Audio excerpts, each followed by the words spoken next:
Let's talk about something that is, well, just one of the most frustrating things about using AI. You give it this mountain of research, you're hoping for these brilliant insights, and what you get back just feels disconnected. Why can't it just connect the dots for you? You know exactly what I'm talking about, right?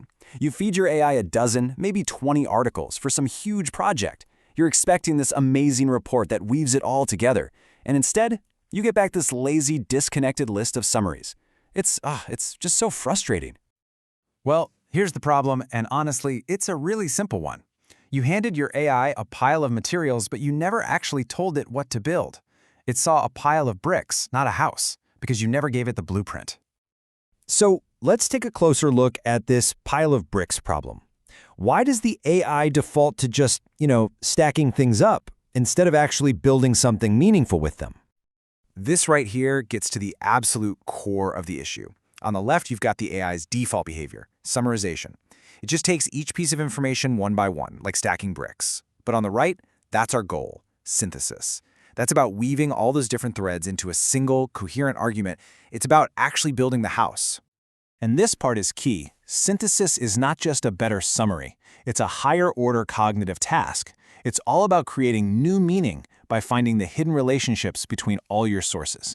It is a fundamentally different and a much more valuable process. Which, of course, brings us to the big question.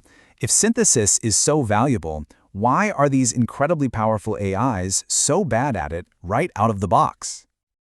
And here's the aha moment. It's not a bug, it's a feature of how these systems are designed to work. For an AI, just summarizing is the path of least resistance. It's computationally cheaper and it's statistically safer than trying to guess what hidden connections you see. So the problem isn't a faulty AI, it's that we need to give it much better instructions. And that is the good news here. We can give it better instructions. We can force it off that lazy path by giving it a really clear architectural plan for its thinking. We're going to call it the synthesis blueprint. Now, this blueprint is a pretty simple three-step workflow. First, you define the final structure. Second, you assign the AI a very specific role. And third, you command it using a special technique called chain of thought. Okay, let's break each one down. Step 1 is probably the most important and, honestly, the most counterintuitive part of this whole process. You have to give the AI the final structure, the empty house, before you give it any of your research. I know, it sounds weird, but trust me. So what does that actually look like in practice? Well, you literally write out the headers for the report you want. Think of it like giving the AI a bunch of empty shelves and telling it, your only job is to find information in these sources that fits on these specific shelves. You've completely defined the shape of the final argument from the very beginning. Okay, step 2 is all about hiring the right builder for the job. By default, your AI is acting like a lazy filing clerk, just shoving documents away. You need to promote it. You need to turn it into a world-class analyst, someone whose entire job is to find connections. You do this with a direct command, telling it to become an expert synthesizer. Now, this isn't just flavor text. It actually primes the AI for a much higher-level cognitive task. You could tell it to be an expert instructional designer tasked with turning articles into a class curriculum, or maybe a literary critic, finding themes across novels. The specific role you assign literally defines the kind of connections it will start to look for. And finally, step 3. You've got the blueprint, and you've hired the expert. Now you have to give them a clear step-by-step construction plan so they can't get lazy and just start stacking bricks again. This is where a really powerful technique called chain of thought, or COAT, comes in.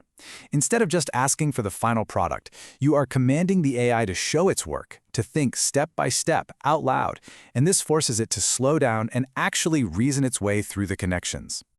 So the key is to structure your command like a clear sequence. You say, first, read and internally summarize all the sources. Second, compare those summaries to find themes and contradictions. Third, use your findings to fill in the report structure I already gave you. And only then, as the very final step, now generate the complete synthesized report. See what you did? You've made it impossible for the AI to take that lazy shortcut. When you start using this blueprint, structure, role, and command, you fundamentally change your relationship with your AI. You're no longer just hoping for a good result, you're actually engineering it. And this changes everything. You are no longer just a material supplier, passively dropping off that pile of bricks. You become a linguistics programmer. You become the chief architect who designs the blueprint and directs the entire analysis from start to finish.